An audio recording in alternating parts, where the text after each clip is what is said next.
整个中国汽车流通领域正在经历的深刻变革和洗牌。汽车经销商暴雷的事越来越多，买房可能碰上烂尾楼的问题，如今就连购车也潜藏着巨大的风险。1月17日，广东老牌汽车经销商永奥投资集团有限公司旗下多家 4S 店突然传出倒闭消息，这家拥有27年历史的本土品牌陷入了一场强制生存危机。事件持续发酵后，永奥投资高管才匆忙发布声明，称公司经营因多重因素影响而遭遇困难。然而事实似乎远比他们描述的严峻。作为广东汽车行业的老牌力量，永奥投资1997年在东莞创立，后来业务辐射周边多地，曾口碑极佳。但近几年，这家老店为了追赶行业浪潮，不断辟新点开新店，同时大举举债和抵押筹措资金，终于在快速膨胀下濒临暴雷。1.6亿资金去向成谜，8个月工资无人发。与高管描述的市场因素不同，这次危机的迫近似乎与永奥投资自己的冒进扩张不无关系。公开数据显示，仅2019年起，永奥投资就通过股权出质等方式累计获取了约 1.6 亿元资金，其中很大一部分被灌入了新的门店开设和并购上，比如2019年新开的惠州领克中心，以及2022年提高持股比的旗下子公司。与此同时，这几年永奥投资旗下的劳动纠纷也呈几何级上升，大量员工投诉工资被拖欠。更令人迷惑的是，在2023年6月至11月间，永奥投资先后向旗下多家子公司增资了6000万元，但紧接着这些刚增资过的公司就在11月至2024年1月间接连成了被处置对象。看起来之前的增资资金不知流向何方，公司还是急需新的借贷来填补运转。首当其冲的是基层员工的切身利益受损。据暴露，永奥投资旗下部分 4S 店的员工被拖欠的工资长达3至8个月之久，单个人少则1万多，让这些基层销售再也无法支持生计。新车被强制移走，消费者车难受孕。永奥投资危机后，不仅员工吃亏，消费者权益也遭殃。据东莞当地媒体报道，永奥投资旗下多家门店此前销售的新车被相关部门强制移走，导致已支付全款的客户无法按期提车。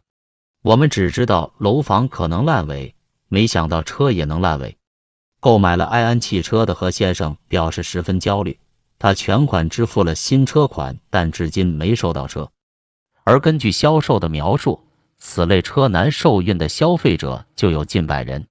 除了埃安、路特斯、本田、领克等其他品牌的车主也没能逃脱厄运。杨毅就是一位领克品牌的销售顾问，他表示自己有10余台销售的新车被银行强制移走，门店无法向客户交付。面对如此庞大的受损群体，永奥投资的高管们是否有权继续推脱自己的责任，而单纯归咎于市场因素？老店风光不再，传统经销商模式遭冲击。事实上，在整个行业加速转型的当下，永奥投资的困境也反映了传统经销商正面临巨大冲击的现实。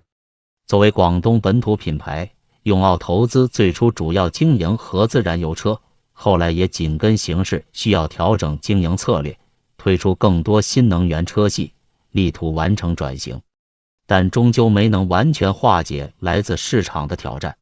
业内人士指出，在汽车行业进入深度调整期后，传统模式的经销商面临3大考验：一是如何突破原有模式；2是选择配合哪些优质品牌；3是努力结构性降本增效。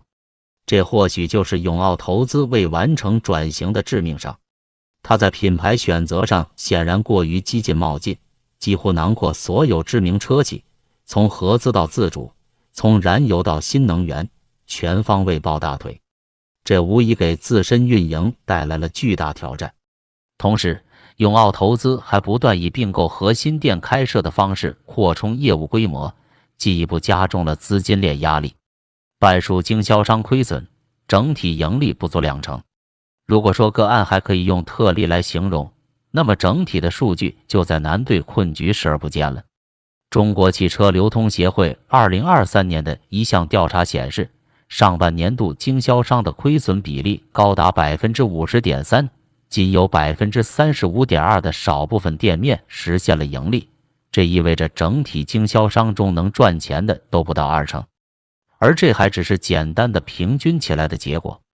如果我们单独来看渠道自制品牌和合资品牌的经销商，那么数据会更让人心寒。其中合资品牌经销商亏损比达到 51.3%， 自主品牌经销商亏损比也有 48%。 谁也不会否认，这是整个经销商群体集体滑向深渊的铁证。背后的原因或许正如专家指出的那样，市场结构性调整的阵痛正在持续加剧，售后业务利润单薄，新车毛利不足撑场面。不过我们也有必要认识到，这仅仅是问题的一部分。与百强旗舰们而言，更致命的看起来是新车销售利润的坍塌。以往新车销售都被视作经销商敛财的重要途径，但在需求整体下滑的大背景下，各种促销和降价让经销商的新车毛利被不断压缩，最终像永奥投资这样的下游经销商，新车销售的利润居然只剩下基本忽略不计的1至2个点，剩下的希望就只能寄托于过去的救命稻草售后和金融业务了。但遗憾的是，这些利润都十分有限。按照经销商利润结构的划分，仅有 20% 来自金融保险， 50% 则来自售后服务，不足以支撑庞大的运营成本开支。所以我们不难理解为何传统经销商要面临如此惨烈的滑坡。问题的根源似乎正在整个模式和市场结构的深层变迁，洗牌加速，转型成最后生机。行业发展的大势所趋，正在让人们看到传统经销商模式的终结。在技术变革和洗牌的加速之下，包括广汇汽车和中通集团在内的许多巨头老店都开始主动放弃部分市场，快速向新业务转型。